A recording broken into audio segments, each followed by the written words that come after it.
Well, a very good morning to you, and welcome to this first Schools e-MasterClass from Imperial College of Science, Technology and Medicine in South Kensington in London. This is, in many respects, a moment of history. It might not feel like it to the participants, but this is the first time that a broadcast like this has been conducted in this manner, and I'm absolutely delighted to be here.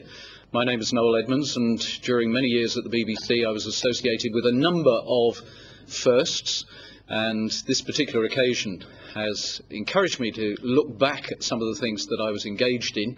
For example, on behalf of the BBC, I made the first ever public cell phone telephone call, mobile phone call, in 1985 from the top of the Telecom Tower in London. The call didn't go through, incidentally. It was a complete cock-up, but I can claim that I was the first person to do that. Also, through my Christmas shows for the BBC, we presented the first ever live pictures from the Sudan. Everyone will remember Michael Burke's highly emotive film reports about the famines in Africa, but we actually had the first live pictures from the Sudan. We had the first live pictures after the Falklands War. And we had the first live entertainment link up with the Mir space station. And in many respects, I would put this particular occasion in that sort of context, because this is the first time that anything like this has been attempted using what is basically video conferencing technology, the technology that businesses up and down the country use to communicate, not just in the UK, but around the world. Very simple technology when it works, and all technology should be slave rather than master, so I hope it's going to serve us well over the next hour or so. What, of course, you've got to appreciate is that this is fully interactive. For example, I can see the Cavendish School. I can see a young man who was yawning all the way through the video, and now I can see him playing with the end of his nose. Now, I don't know his name, but I can see him. And I can also see a young lady to the right-hand side of the screen who is not wearing the regulation sweatshirt. For some reason, she's only wearing what appears to be a white shirt at the moment. And when we get our sound links up, we'll actually be able to talk to her and find out why she's come improperly dressed for this moment of history. There's also a most bizarre sight, and they are now applauding. There's a bizarre sight for me because it appears to be a very large bottle of water is on the table, totally obscuring the student in the front row. So, do you want to move your bottle of water so that I can actually see you, please? That's great. In fact, if you move it a bit further over, I won't have to look at the bloke who was yawning all the way through. Okay, well, I hope that proves the principle, because you'll all be familiar with television in the sense that it's shot at you. The traditional broadcasters go for spray and pray, hoping that there's going to be a viewer out there. This is very different. This is not conventional television. This, to my mind, is what human communications is really all about. We can see you, and you have the opportunity to interact with today's speakers. And I hope you will take that opportunity. I hope you will listen very carefully to what I believe are going to be very entertaining, I hesitate to say lectures, because that suggests they're going to be very dry. They're certainly going to be very entertaining, fully interactive presentations. We'll come to those in just a moment. But let's do our linking around. I've got one little bit of housekeeping to say, and that is, please make sure if you've got mobile phones that they're turned off. And also, if you do drop out from this particular network link up, could you please dial in again? So don't sort of sit there expecting us to do something. You're participating, so call back to us. So that's the basic principle. And I want to link up to the Nobel School and to Howard Boycott at the school, and Jeremy Buck, Anna Cooper and David Presswell are here with us in the Imperial College studio. So can we now go over to the Nobel School and Howard Boycott? Howard. Yes, good morning. Good morning. Yes, Could you please tell us a little bit about who you've got there, and explain a bit about what the school does? Well, we've got our finest Year 9 students. They're here in front of you. I think you can see them all. They've just completed their SAT results. We're looking forward to this lecture this morning from you. Very much prepared with questions to ask you the opportunity. That's what we want. We definitely want the questions coming back. We'll have the Q&A session, obviously, once we've had the two presentations. That was either a muskox dying or someone clearing their throat too near to the microphone, but I suppose that's what this experiment is all about. Thank you for that, Howard, and we'll come back to you in a little while. Now we're going to link to the John F. Kennedy School and to Adrian Curran. Yes, Hello. good morning, Noel. Good morning, Adrian. Delighted to be part of this experiment. As you can see, we've got a room full of star students here who are just really excited about the technology here. Yeah. How do you, Adrian? How do you normally motivate them to appear to be a bit more enthusiastic? Dynamite works well. Yeah. I've just got this picture of this young gentleman who's now playing with his chin there, and he looks completely. What's your name? Aaron. Aaron. I'm just going to make a note of that, Aaron, just in case you cause any trouble. Adrian, thank you for that. And let's go to Roger Handyside, who's at the Cavendish School. So we will. I'll pass you over to Joe Tilling, who's actually the scientist. Right. Okay. So you've moved the water bottle, and Yes. good morning to you. This isn't Roger Handyside, it's Joe Tilling, and he sort of bumped you over to me as I'm the science teacher here. So good morning. Good morning. Can you tell us just a little bit about the kind of science work that you do at the school? We do excellent science work at Cavendish School. We've just got some we've just got some really fabulous stats results in. We've made massive improvements this year and we're really, really pleased. And we've just got some really good year 9s here again who are just fabulous at science themselves and do really, really well in their GCSEs in 2 years' time. Good. Well, I really hope you find this as exciting as I have from seeing what's going to go on and following exactly what these esteemed gentlemen are going to be presenting to us in a moment or two. Let's go on. It feels like the Eurovision Song Contest, as if I should be asking you all to vote on this. So to the Stanborough School, and is it Alistair Sandyforth? Alistair. It is, Noel. Good morning to you. Stanborough School, good morning, is an 11 to 18 community comprehensive school for 1,100 students in Welwyn Garden City. We're at a very exciting stage in our development as we're making a bid for specialist school status in mathematics and computing with engineering, and therefore we think it's really appropriate, very appropriate, that we're involved in this very exciting initiative today. We have Year 10 students here for you today. Splendid. Thank you for that. I also want to say hello to the North Westminster Community School, who we understand are participating. They are listening in. I wanted to talk to their spokesperson because he's got a wonderful name, Cormac McCormack. But I thought Edward Woodward was bad enough, but Cormac McCormack. But unfortunately, apparently he's broken his arm. So I hope we will get a bulletin back to say that he's fit and well and okay. And there should be Elsie Jaricha, Hussein Ismail and Paul Isaacson, who are hopefully watching us today. So greetings to you.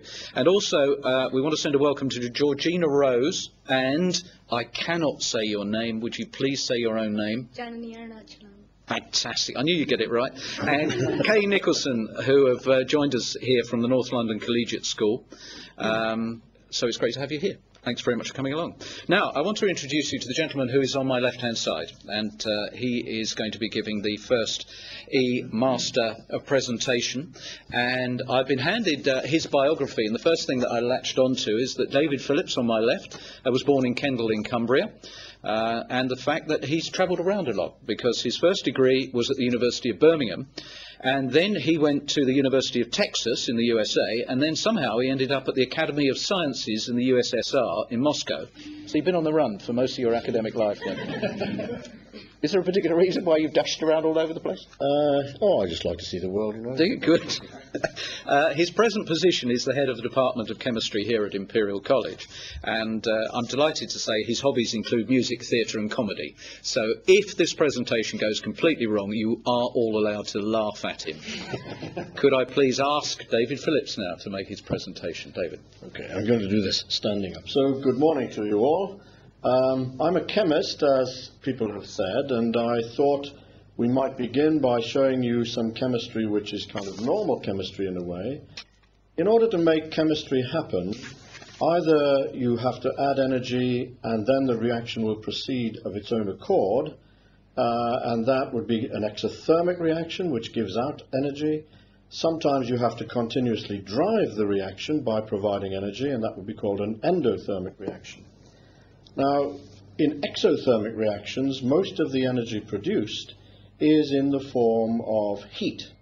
But we want to do now something quite opposite. That is, where we will produce light from a chemical reaction. Now, you should have with you some light sticks, and I hope that if the schools have these light sticks, they can get hold of them. Do you all have these? In the studio, we certainly do, so you'll be able to see that. Those of you in the schools who have them, if you just take the light stick and put your thumbs in the middle, and we probably see this better if the lights are reduced a little, there we go. And then if you press hard, you'll be able to break the little glass vial inside, and you should be able to produce really quite a bright light. I'm sure you can all see that, and the people around in the studio certainly can see that.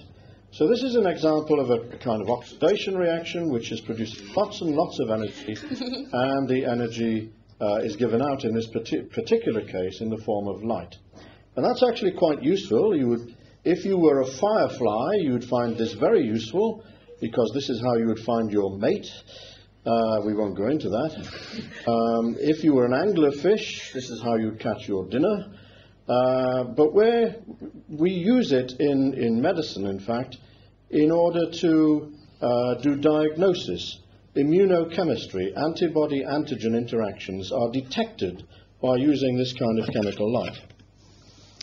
But what principally interests us is not making chemistry give light, but the opposite, making light, using light to drive chemistry. And let's just look at what kind of light that we have available to do this. So the slide will show, I think, what we have. You should be able to see there a spectrum of light, and on the far left of the diagram you will see it's shown black, but that is ultraviolet light, which is very energetic, high energy, but you can't see it, your eyes can't see it. Some insects and birds can see it, but humans can't. And then at the other end of the visible part of the spectrum, you can see infrared light. Again, we can't see that, it's just heat, but it is much lower energy than the other end, the ultraviolet. And then the bit in the middle is the bit we can see, that's the visible light. So we're going to look at how we might use ultraviolet, visible, and in some cases near-infrared radiation to drive some chemistry. Now, I could lecture to you for 2 hours about why I think photochemistry is important, but we don't have 2 hours, so in the 15 minutes or so that we have, we're going to concentrate on a particular aspect of photochemistry, as it's called, and this is the subject applied to medicine. And so the corny title for this presentation is A Little Light Relief, and it's the uses of light in medicine. And it all started about 120 years ago with a Danish physician called Finsen, and he observed that people who had tuberculosis, which was very common in those days and sadly is becoming very common again, they developed terrible sores on their faces, and I think the next slide will show that. If we can just run it up. There we go.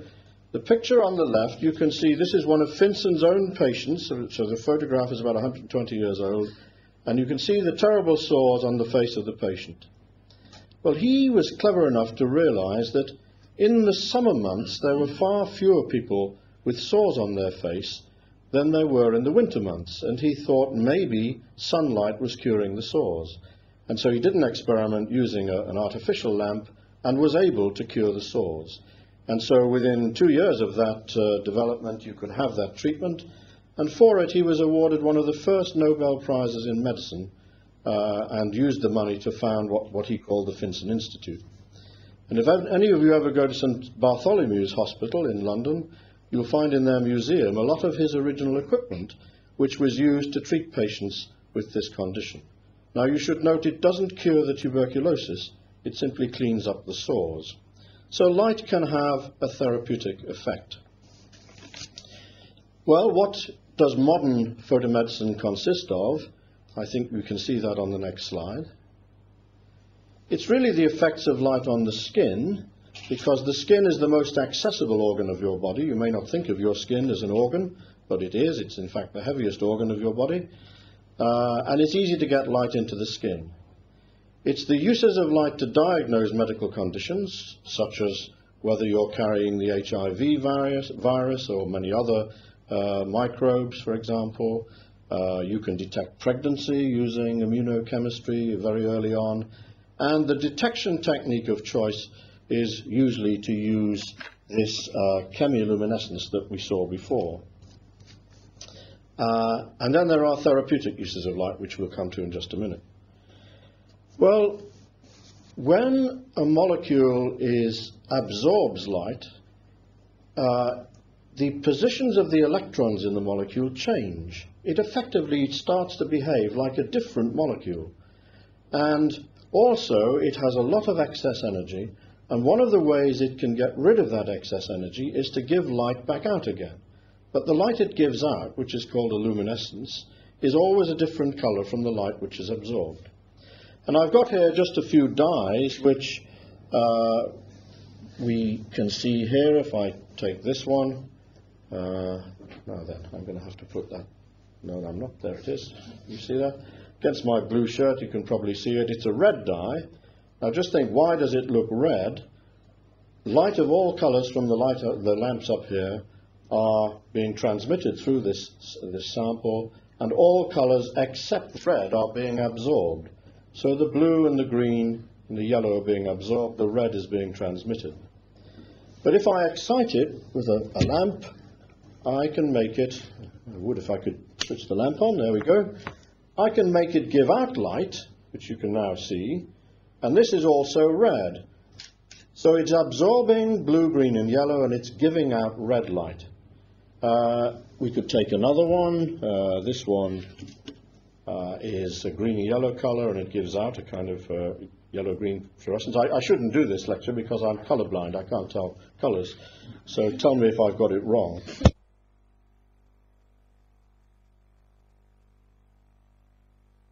So for 1 minute, it has no color at all. Can you see that? It is colorless. So it's absorbing ultraviolet light, which you can't see. But it gives out light of a lower energy, and you can see even in this light, but particularly if the lights go down again, you see it has a very bright blue fluorescence. So lots and lots of molecules, lots and lots of substances emit this light fluorescence, and that is very, very useful in a diagnostic sense. Now, this dye is rather nasty. If I were to drink it, I would give myself cancer. It's a carcinogen. And the solvent that it's in is methanol, wood alcohol. And if I were to drink that, I would go blind. And so I'm not going to do that. But you all have in your possession a common substance which does just the same as that dye stuff. And I have some here. Here it is. So you should all have a bottle of tonic water, and in the audience here we have tonic water as well. And you should have available a little handheld ultraviolet lamp.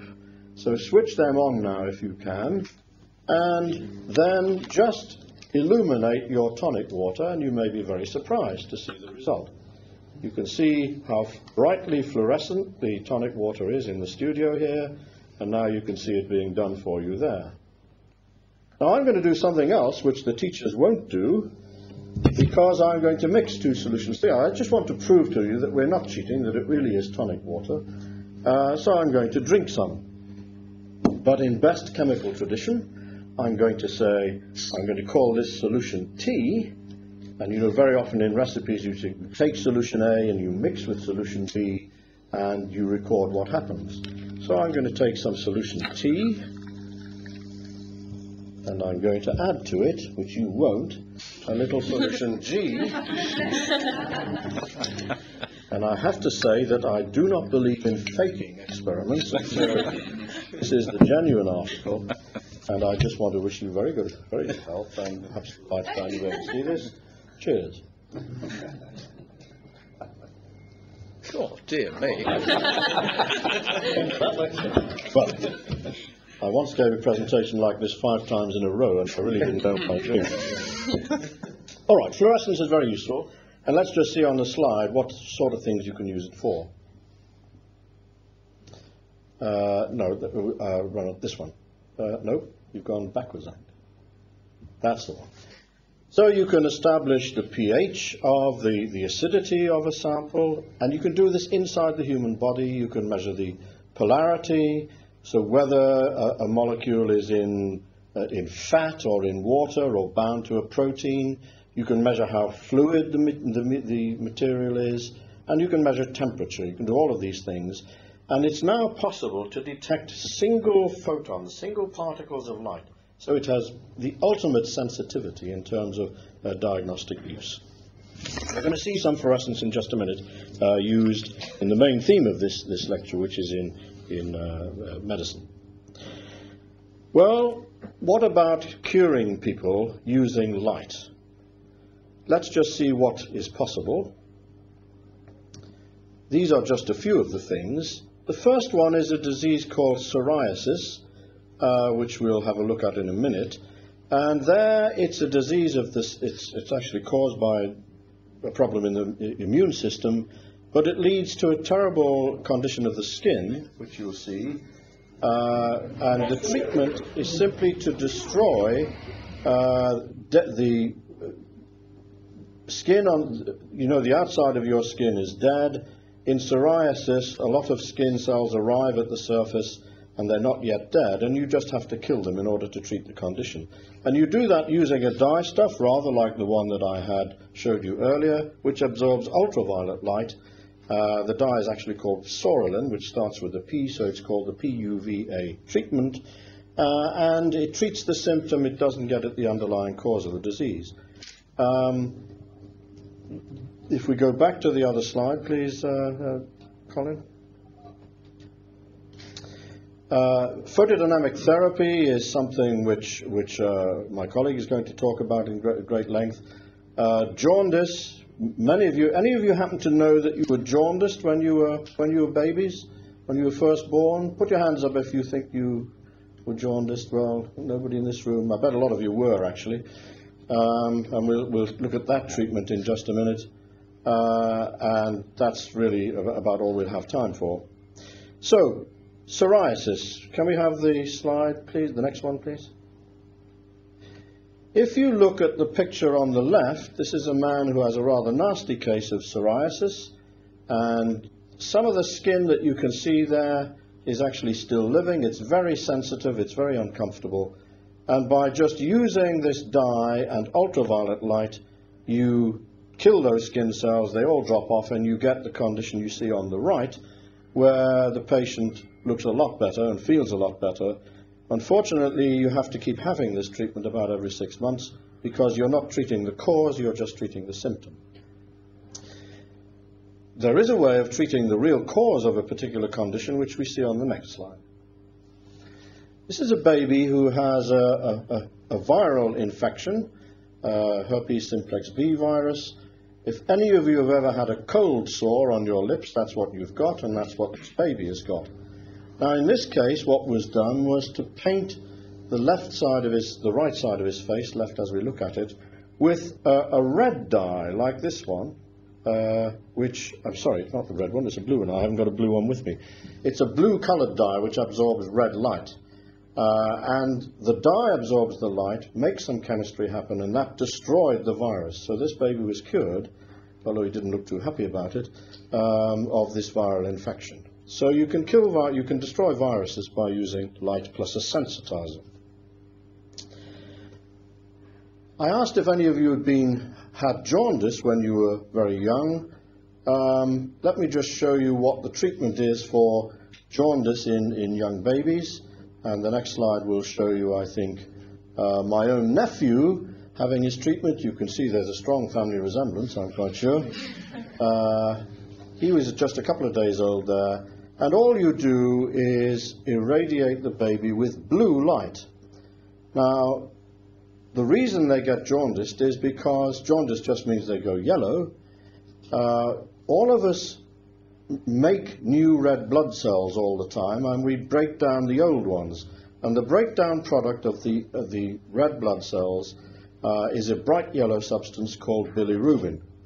And we have an enzyme in our liver which turns this bilirubin into a water-soluble form, and that's how we get rid of it. And so you might contemplate the color of the waste materials that you produce next time you visit the bathroom in the American sense, and what you're seeing is largely excretion of this breakdown product of red blood cells. Well, a baby, before it's born, can't excrete. Therefore, it needs to pass the substance to the mother, who will then excrete it. And it does so by keeping it dissolving in fat. So as soon as the baby's born, it doesn't have the enzyme, but it has to start excreting of its own accord. And if a baby's born prematurely or with any liver malfunction, then it might take a long time to develop the enzyme, and all the time it's producing a lot of bilirubin, because babies grow very quickly, a lot of blood cells being produced, and we have a lot of fat just under our skin, so this bright yellow stuff goes into the skin. And the way to treat it is just to shine a blue light on it, and some rather interesting chemistry takes place, which makes it dissolve in water.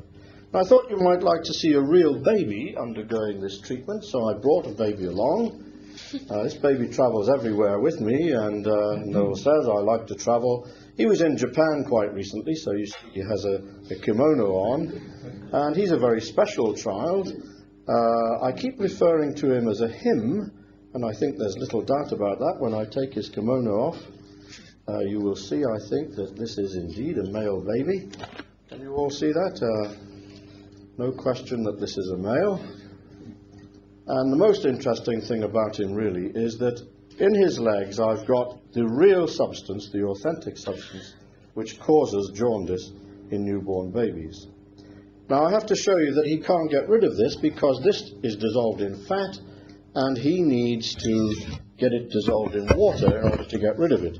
So I'm going to give him a drink, and he's an unusual baby. He drinks through a funnel, and I have to pour this water carefully in. And as it goes in, it will mix with the fat solution below. This takes just a minute or so.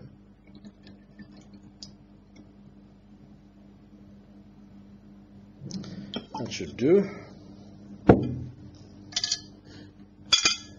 Now, as I hold it up again, if the bilirubin would dissolve in water, as the two layers separate out, the water is on the top layer, and I think you could verify that it's still in the legs. It's not water soluble. This baby is still severely jaundiced, and if the material is allowed to accumulate in the body, it can get into the central nervous system and occasionally would kill children. Well, the treatment discovered by accident by a nursing sister in an Essex maternity hospital was just to use sunlight. There isn't much sunlight around in here, so we're going to use just an ultraviolet lamp with plenty of blue light. Why blue? Well, it's a yellow colour, and it looks yellow because it absorbs blue light. And I now just have to irradiate for about a minute and a half. In a maternity hospital, if you go and visit, you would see babies having a treatment for about a half an hour at a time all over their bodies, and that gets rid of the yellow colour, the yellow substance, because it makes it water soluble.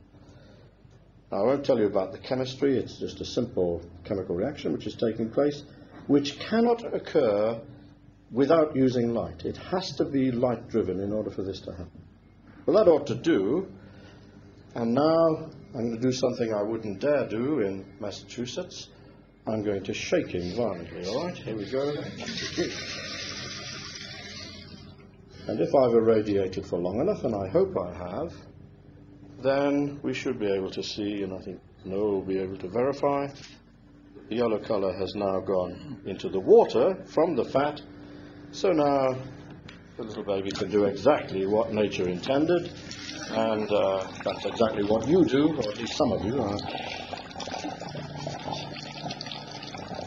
Since not all of you have a strategically placed stopcock in this way. All right. That's a widely used therapy which many of you will actually have had. But what we really want to talk about today is the use of light to treat cancer. And this is called photodynamic therapy. And we have, I think, a cartoon which will show what happens. We also have some people cutting the grass outside, I can hear. You have a dye in this photodynamic therapy which is injected into the patient. So you can see that in the second picture on the top row. And the dye, within 2 heartbeats, travels throughout the body, so the patient turns whatever color the dye is. And then you wait for a couple of days, and the dye stays in tumor, in a cancer, if it if you have a cancer in your body.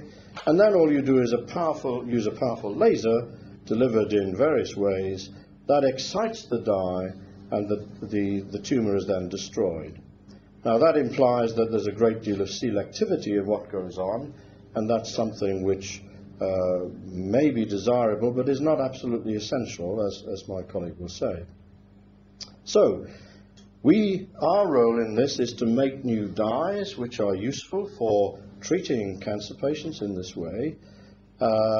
We need to know where the dye is, and the dye fluoresces with a nice red color. And rather than show you a patient, I think what we've got on the next slide is a mouse. Can you see the mouse in the middle there has a nicely fluorescent tail, and the tips of his ears are fluorescing quite nicely. This mouse is a normal mouse, he's not a mouse with a tumor, but just to show you that you can observe fluorescence in a real animal, in a whole body, and you can do in humans too. So you look for where the fluorescence is, and then you irradiate with a laser, and that destroys a tumor.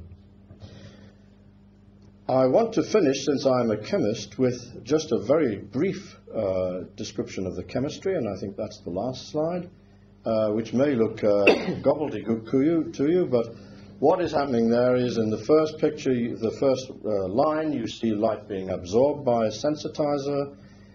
It can give out light, that's the second line, which is fluorescence, so you can see where it is. It can cross to a long-lived state, a state which lasts for a long time, and that state interacts with ground state oxygen, ordinary oxygen, which is in the patient, in the cells, and the oxygen becomes excited, and it is the excited oxygen, so-called singlet oxygen, which destroys the tissue. So we think we understand the chemistry which goes on. We have lots of sensitizers available, but the real use of these is by the medical profession, and at that point, therefore, I'm going to stop and let the true story of the medicine be told by the person who does it. So thank you very much. Thank you, David.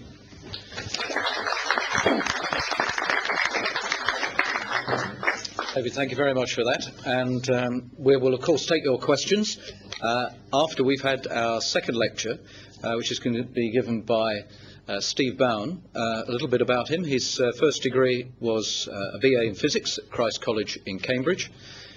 Watch what you're doing with that, baby.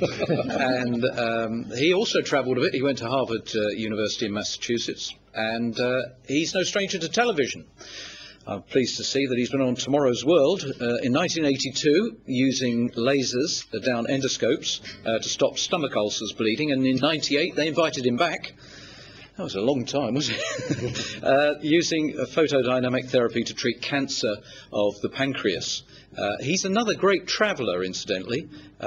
He's given lectures in 41 countries in 5 continents. So I suppose we ought to express our gratitude for the fact that he's here now. Steve, over to you. Thank you very much, Noel. Well, you've heard the science. Well, I'm a simple physician. So what I'm going to do now is try and give you a feel of how some of these scientific principles can be used in treating human disease. Now, if we could put the first slide on, please. The concept of photodynamic therapy, which David Phillips has raised. This is the way I look at it as a doctor. It's a gentle way to get rid of nasty bits of tissue without upsetting all the nice bits too much. Of course, this is the aim of all medical practice, but I think this is one technique where we can really make some real progress there. Now, David has shown you the principle here. We start with a photosensitizing drug, we inject it into the patient, we then wait for it to distribute appropriately around the body, and this can be anything from a few minutes to several days, and then we activate it in the area of the diseased tissue.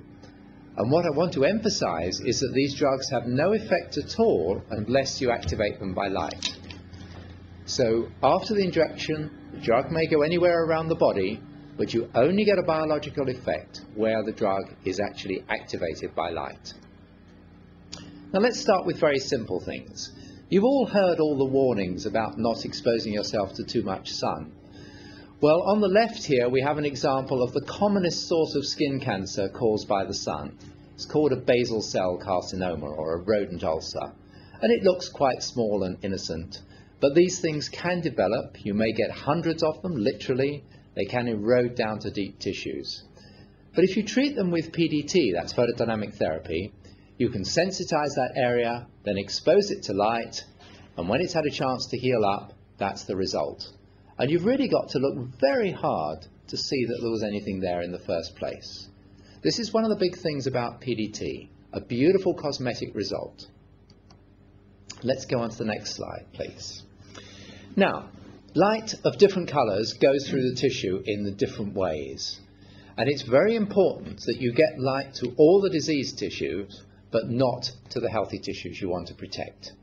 You've got to have the light absorbed by the drug, which is going to give you the effect you want, and you need to know that it's going to go the right depth into tissue. Well, there's a dramatic difference in how different wavelengths of light go into tissue. Now, I should say that some of our best experiments start in the supermarket. Could we stay on the slide, please? And this is two examples. This is some liver from the supermarket, and this is some chicken drumsticks. Now, what has happened is we've put two fibers from lasers into that meat and into that liver. Now, when the laser light is red, you'll see it illuminates a large area of tissue, more in the chicken than in the liver.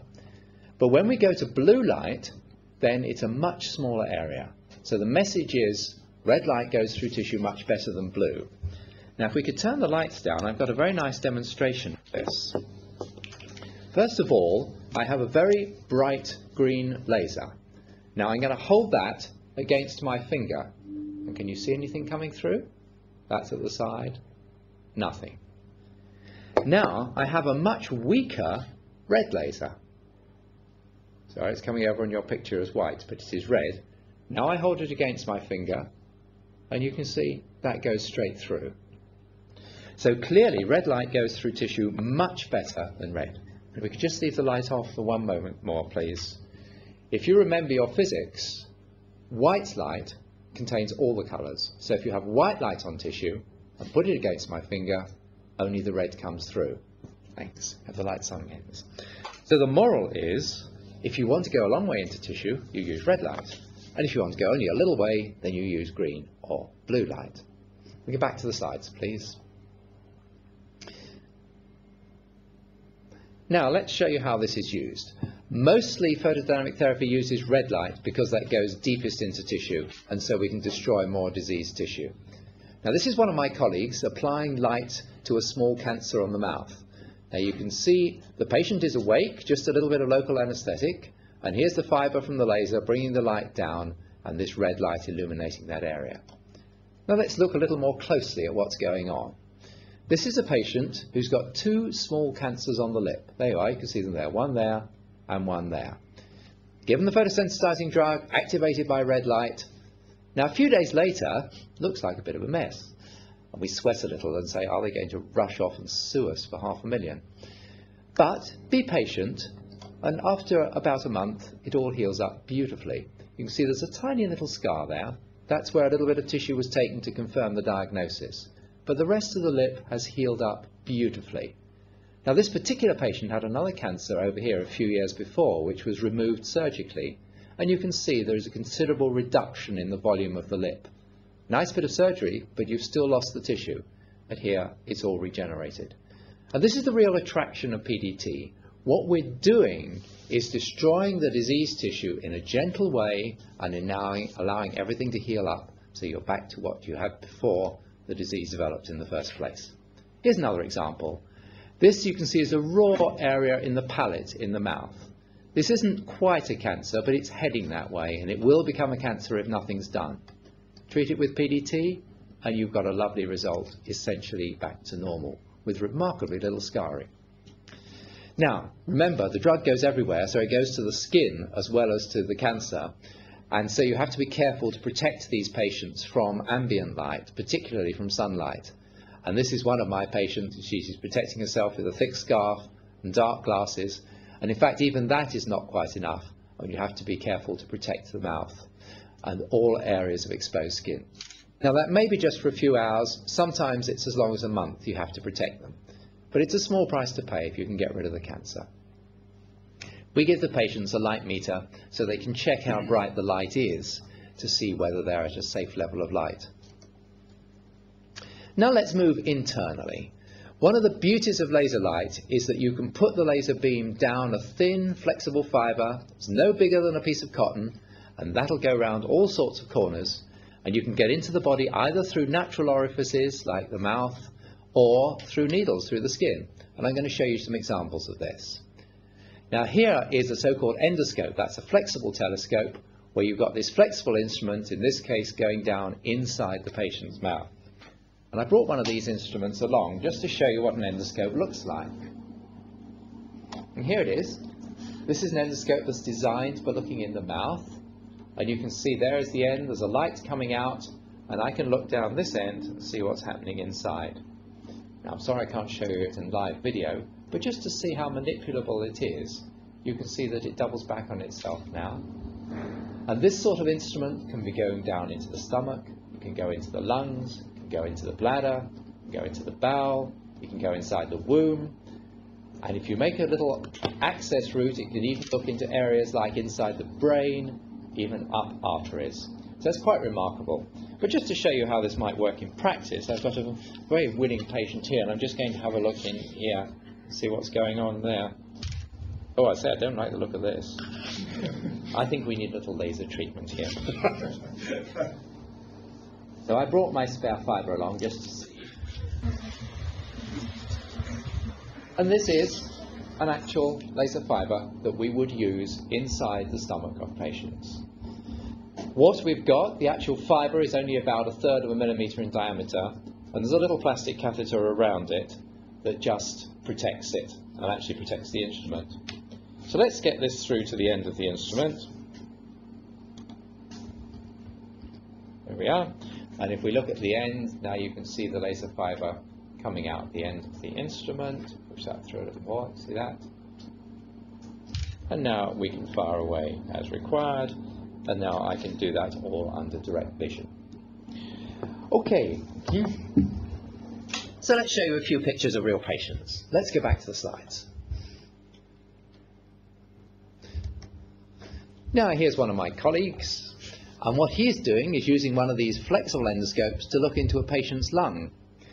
Now you're all very well aware of all the dangers from smoking, and this is a patient who, well, he may have been or may not have been aware of the dangers, but he developed a lung cancer as a result of his smoking.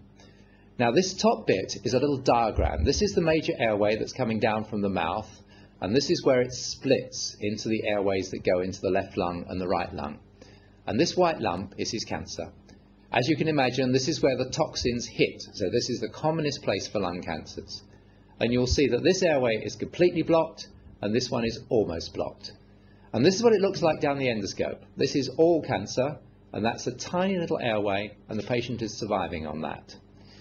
Now, using a laser treatment down a flexible endoscope, these airways can be opened up again so they're back close to normal, and the patient can breathe again.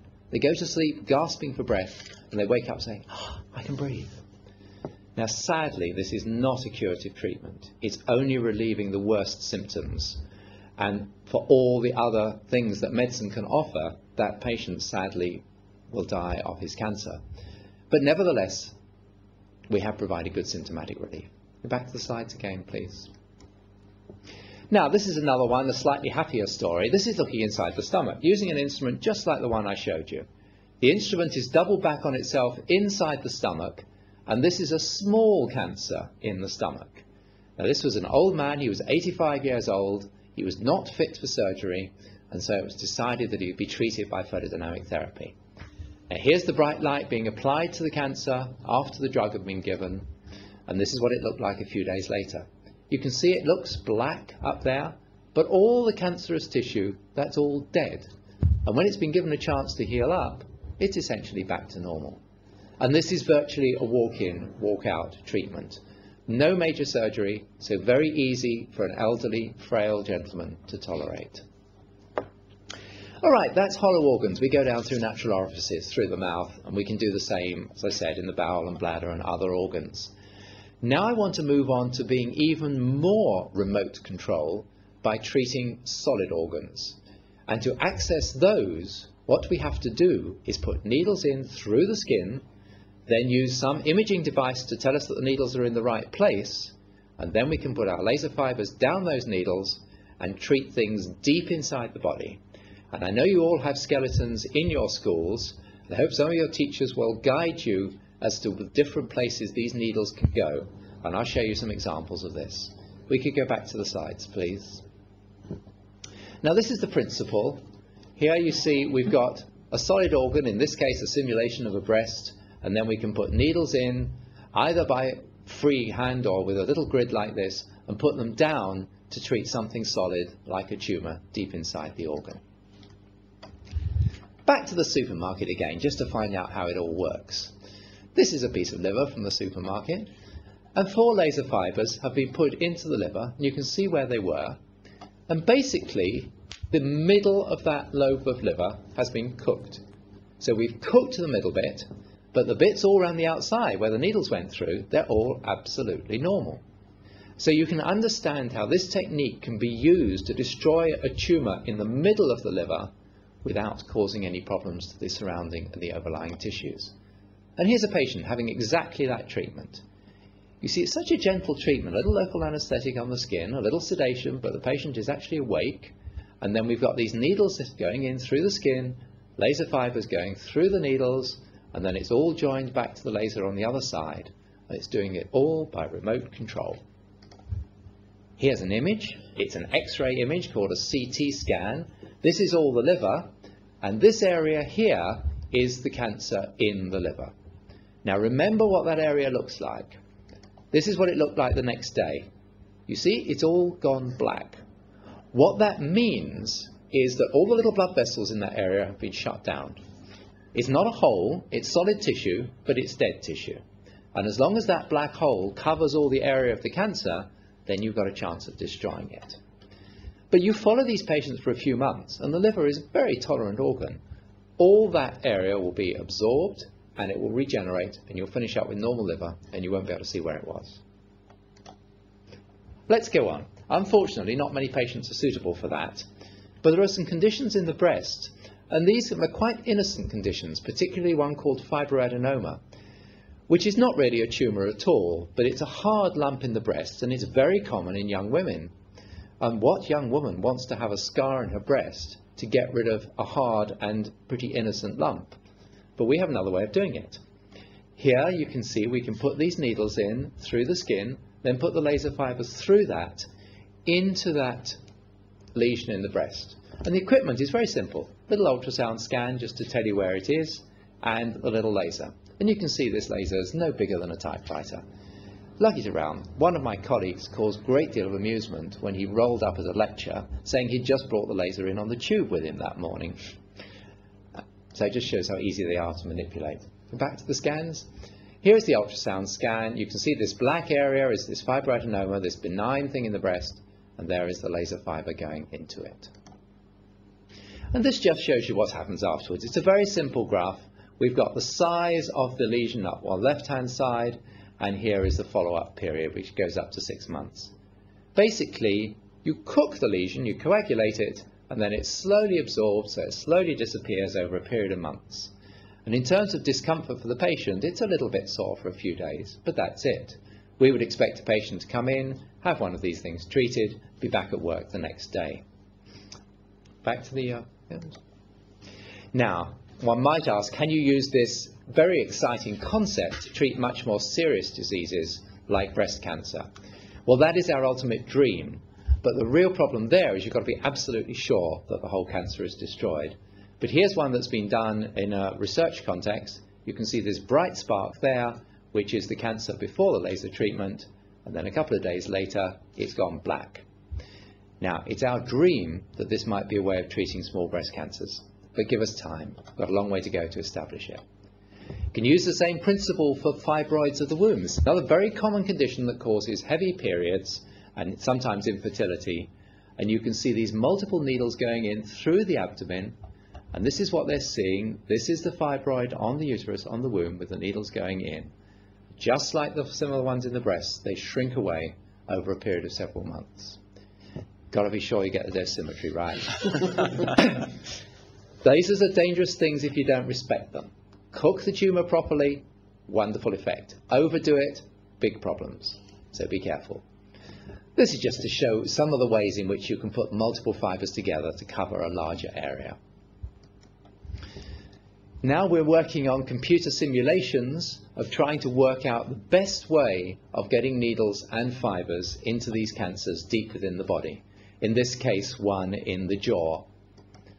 And here is another scan. This is white part is the jawbone there, and this is where the cancer is. And you can see this is a planning scan to work out that you can get the right dose of light in all the key places. Another scan just to show the needles in place. But just a little philosophy. If you don't know where you're going, then any road will get you there. We're still learning how to get the needles into the right places, but we're getting better all the time. Now, the last major thing I want to show you is a very nasty cancer, which is cancer of pancreas. And just to show how this technique is beginning to evolve and might change the way of treating some of the worst diseases. Anatomically, the pancreas is a big gland which is just behind the stomach. And this is at the bottom end of the stomach, going down the intestine here. And then you've got big arteries behind it here in the bile duct. Lots of vital structures. But the beauty of PDT is that all the normal structures can tolerate it. And therefore it's safe to use it for cancers in these organs. Same principle as the liver. Here you see you've got the 4 needles going in, light fibres going down the needles. Then you put it into a scanner to make sure you've got it all in the right place, exactly in the middle of the cancer. And here's the scan. This is a vertical one here. You can see the needles going in. And this is a horizontal plane. You can see the needles going in. Join it up to the laser to deliver the light. It's really quite pretty because you have to keep these patients in reduced lighting because their skin is sensitive to light. So if we could go back to the red, please. Here we have a nice bright red room as the light is delivered to the cancer. And this is what happens afterwards. Now, don't bother about all the details. This is the spine. These are the kidneys at the side. But this area here, that is the cancer. Look carefully at that. That's before treatment and then afterwards. See the black hole? That's the area of cancer that has been destroyed by this treatment. Now, this is a very nasty cancer. Most patients survive less than 1 year. This patient lived nearly 18 months. So we're not claiming we're curing them, but this is a step forward. Now, this is the real challenge for all these laser treatments. You must know exactly how far the disease process goes, and you've got to match the distribution of laser light to the extent of that disease tissue process. If you don't do that, then you're wasting your time. Inevitably, the tumour is going to come back again. And of course, you must be sure that everything you treat will heal up safely afterwards. Now, just finally, I do want to stress that what I showed you this morning, these are new laser treatments. They're still in the evolutionary phase. They're not routinely available.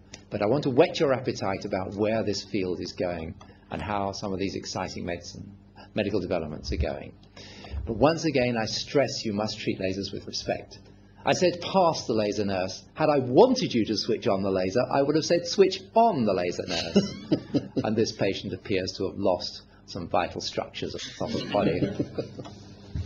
But can we just leave this on the slide, please, for the last one? Photodynamic therapy is new. It is pretty damn trendy. PDT arrive dans l'abassement. We're coming up slowly. I think there's a very exciting future. Thank you very much. Thank you.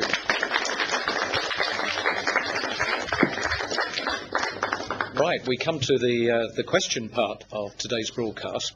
And because I'm in charge, I'm going to ask the first question.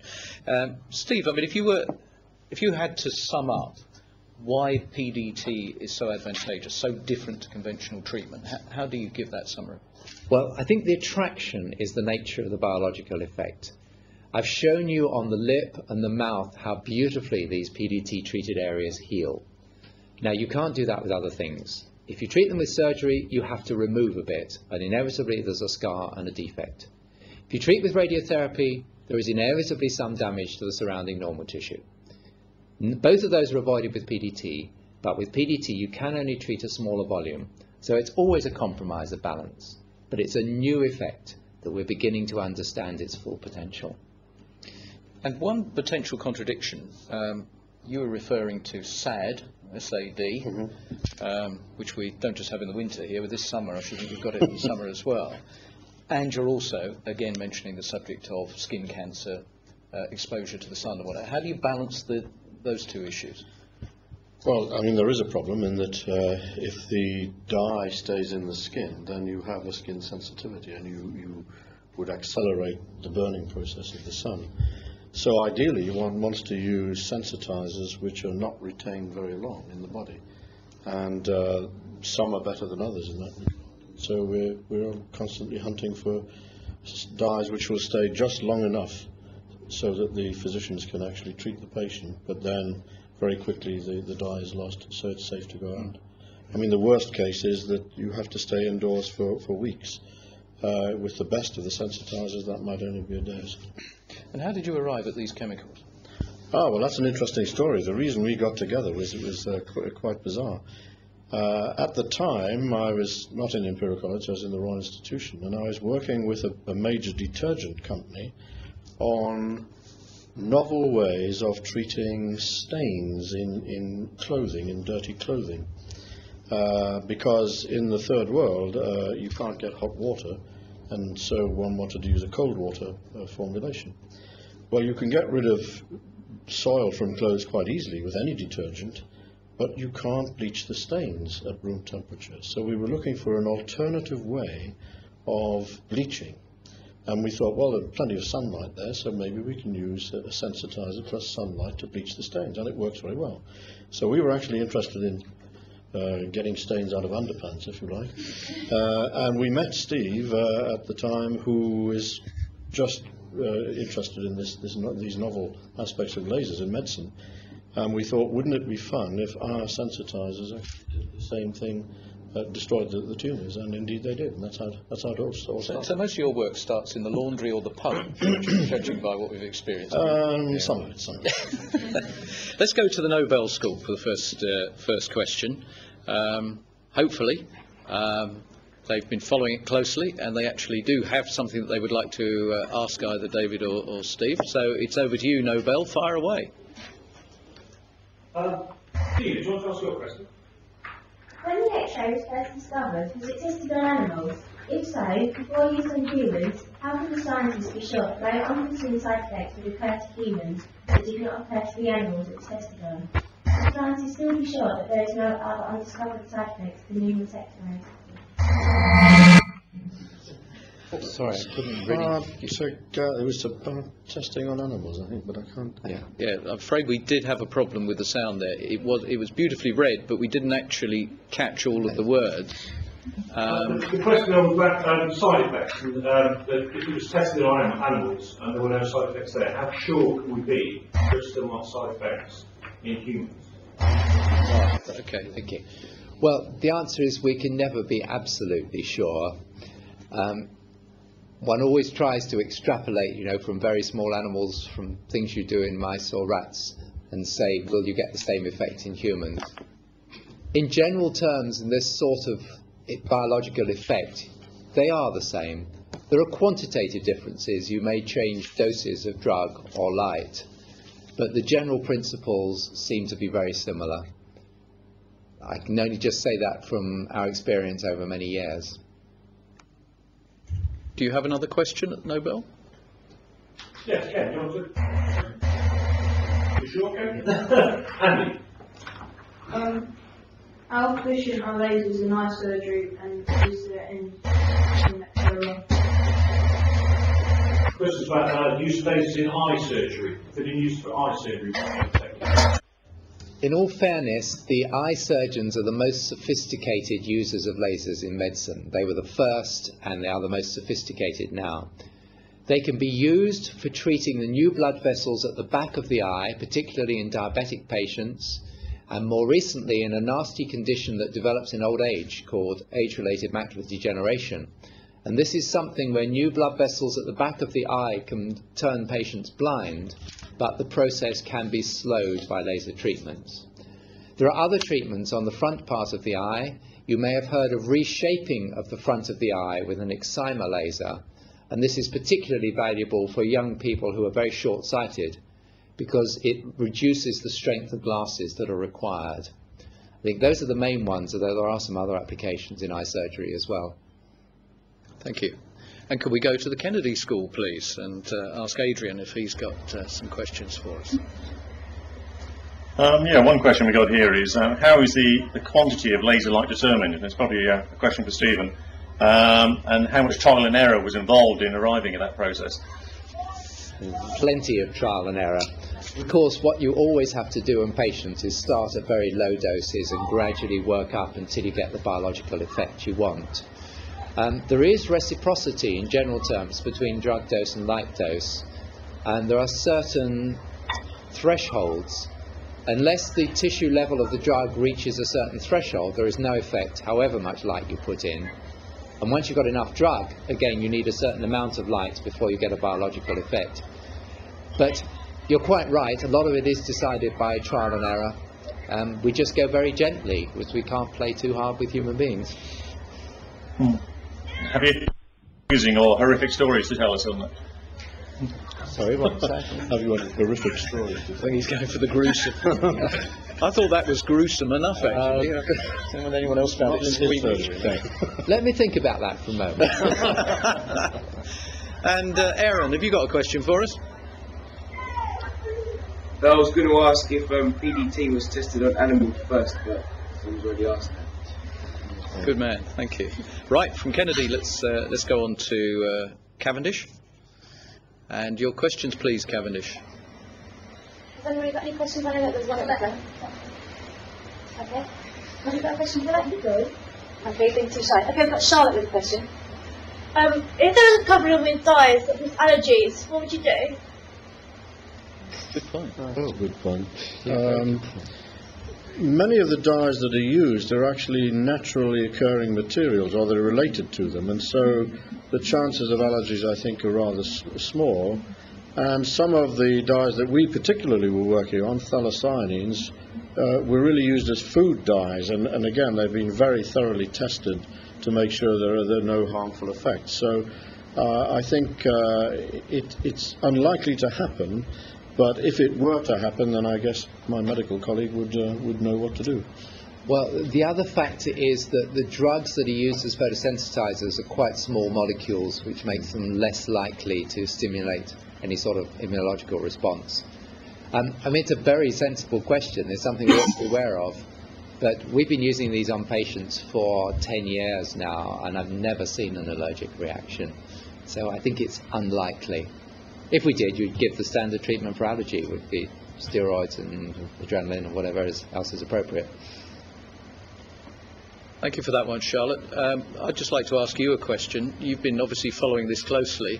Has it stimulated you to think about a career in medicine or chemistry or the sciences, or are you going to go and do something else? Probably yes. Because I like work with people with cancer because my grandma died of cancer when I was 2 years old. So maybe a career in the medical profession then? Yes. Well, that would be one thing to come out of this if we've stimulated a bit of interest in that area. Thank you. Does anyone else have a question? I'll move on if you haven't. Yes? How did you discover the PDT? How did you discover PDT? Well, I can't claim I did. In fact, it's been known for a long time. Early in the 1900s, there was a kind of accidental discovery of this effect. And in 1913, a rather strange Austrian man called Meyer Betz injected himself with a substance called hematoporphyrin and went out in sunlight and fried himself. And that, on one side of his face? Yes, on his face and his hands actually as well. And that was recorded, and so it's been known for a very long time that this effect takes place. I mean, it's interesting that there are some plants, the giant hogweed, for example. If you get some of the substance from the leaf or the stem of a giant hogweed on your hand, then it burns you very badly in sunlight, and that's another example of a photosensitizing action. So it's been known for many, many years, but the actual application in PDT really started about 20 years ago in Buffalo in the United States. Okay, thank you. Thank you very much, Cavendish. Let's go to Stanborough. And your questions, please. How expensive is the treatment? Sorry, could you say that again? How expensive is the treatment? How expensive is the treatment? Well, we should say that only 3 of these photosensitizing drugs that so far have been licensed for routine clinical use, and those for only very special conditions. Now, if I tell you how much the companies are charging for these drugs, I think you should all be sitting down. In America, when this drug was first licensed, they were charging $4,000 per patient just for the drug. Now, that was the first one to be licensed, and clearly it will come down as soon as there is some competition.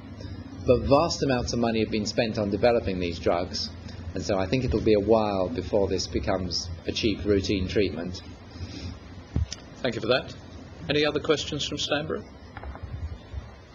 Will, you have a question, haven't you? Can the lasers still destroy cancer if they're found out about, late? Well, it just depends how far the cancer has spread. What you have to remember about these laser treatments is that they're all local.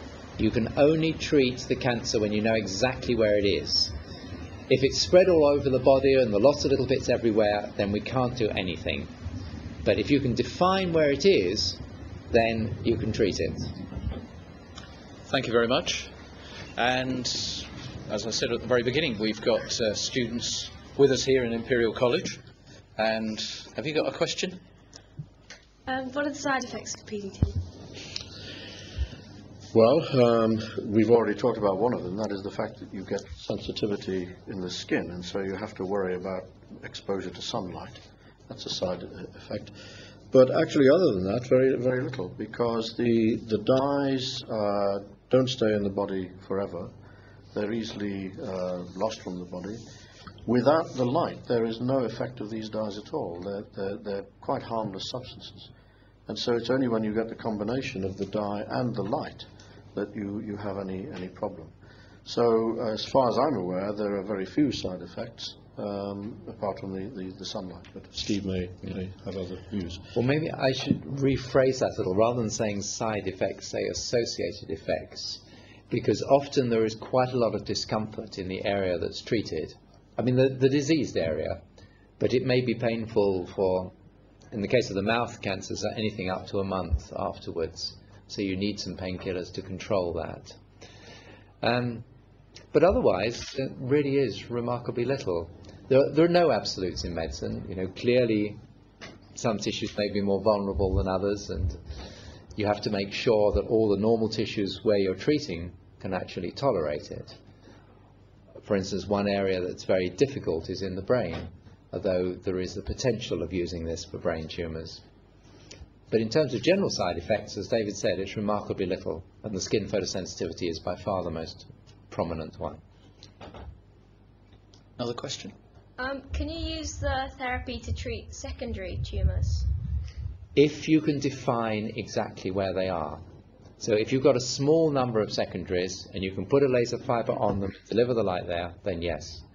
But sadly, what is so often the case is that you get dozens and dozens of secondaries and you can't define where they all are. And then you can't do anything with the lasers. Got a question? Can you not control where the sensitivity drug actually spreads to inside the body? For example, these patients, if they have to wander around for up to 3 months in their houses with scarves and sunglasses on. Oh, well, I should say there is only one drug which has sensitivity that goes on for 3 months. Of course, that was the first one that was licensed. But the sensitivity gradually gets better. For example, if you were given the drug today, by 1 week you would be okay in a room like this with this level of lighting. So you just have to be a little bit careful, and if it's bright sunshine, then you pull the curtains indoors. So what I showed you with the scarf and the dark glasses, that is really only for a day or two. That's just taking it to the extreme. But there's another way of tackling that problem, and that is to make the drug very specifically only go to a certain target. Now, it won't do it of its own accord, but if you could link it to a monoclonal antibody, which is very specific for the target, then you can only deliver the drug exactly where you want it. And many people, including ourselves, are working on that process. Because I should add to that, there are some parts of the body where you can apply the drug locally instead of giving it as an injection, so it goes everywhere. And actually the one I showed you of a small skin cancer, that was put on as a cream and just with a plaster over that for a few hours, so the rest of the body was protected in that particular situation. You can give it locally into the bladder, and people have tried using it locally in the mouth, although it actually works much better after injection in the mouth. And can you just recap what size range of tumours can you treat? Yeah. If you're in a hollow organ and you can illuminate the whole surface of it, then you can treat these precancerous changes very effectively, because the actual disease is only 1 millimetre or 2 deep. In the solid organs, the maximum size of tissue destruction you can produce around a single fibre is about 1.5 centimetres. But then, as you saw on the pancreas and the liver, you can put multiple fibres in and treat a larger volume that way. For example, the largest cancer in the pancreas we've treated was 6 centimetres across. You know, that's that big. Right. Any other questions? Questions here? Yes?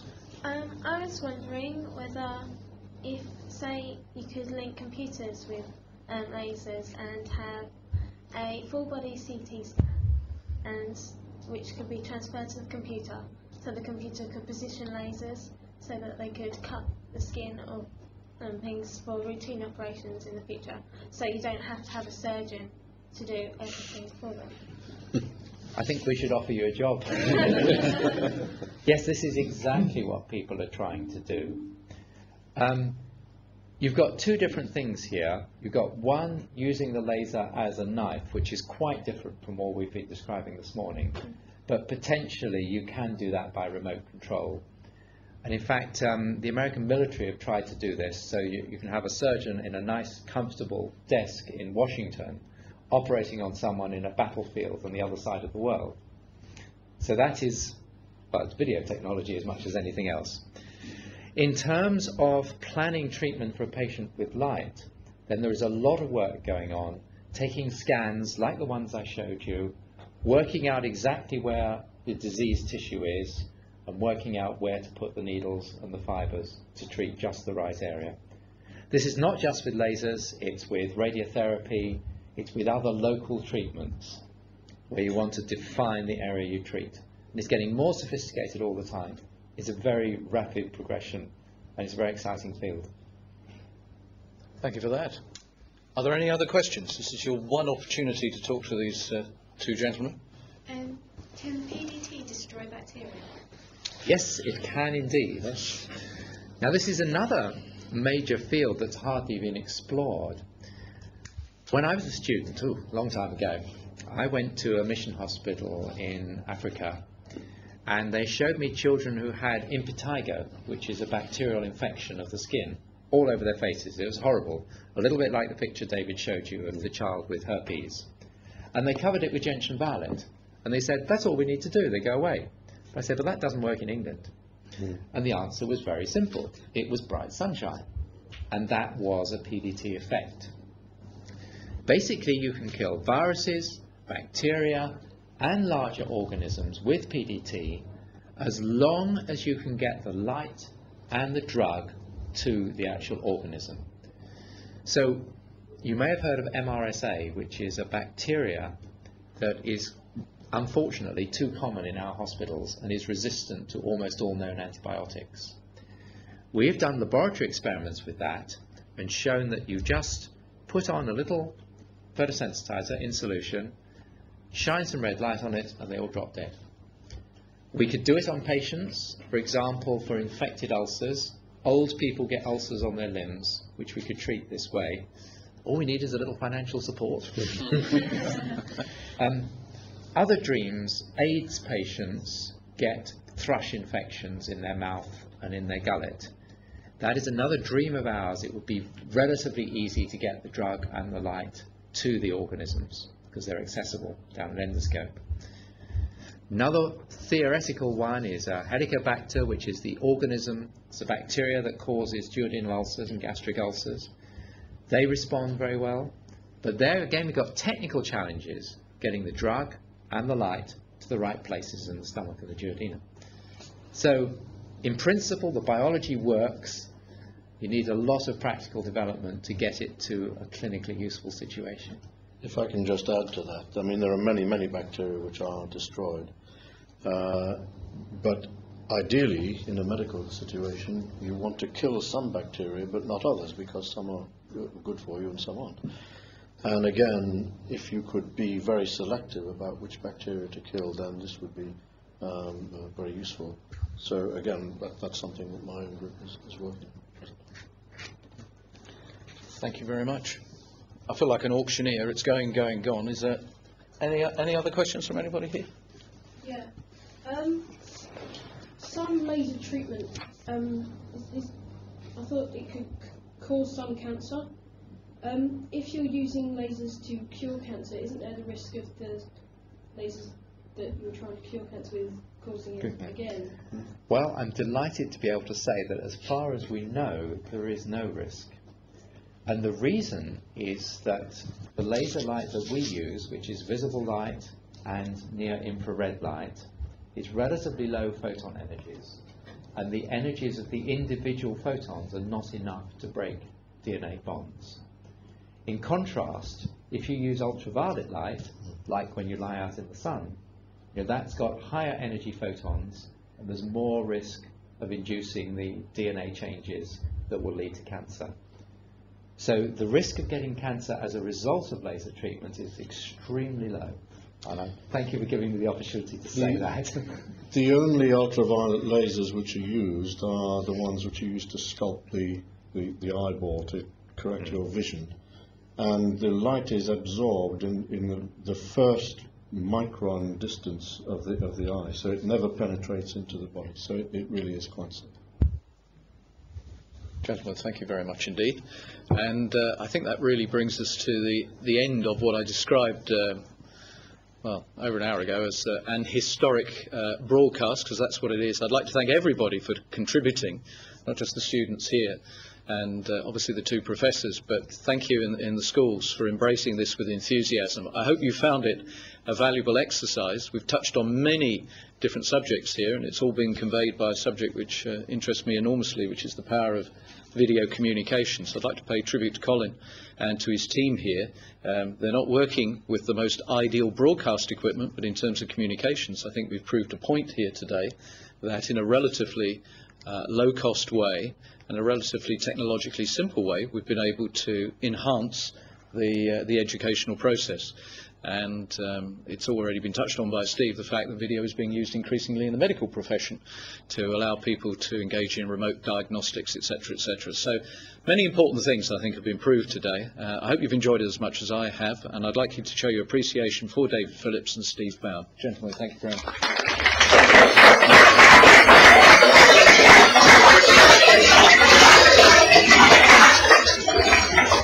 Now, of course, the way of the world is, and the way that things work, particularly in the school world, is you'll think in a moment, damn it, I wish I'd asked that question.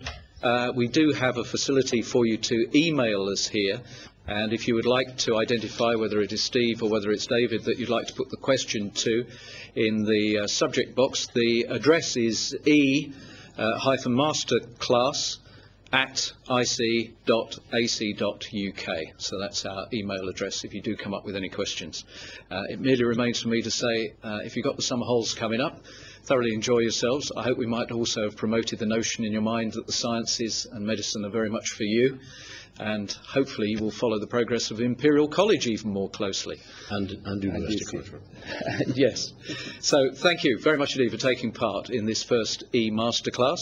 The next one will be on Wednesday the 16th of October. So we're looking forward to that. Maybe there'll be the summer in between. Thanks a lot, and goodbye from Imperial College. Goodbye.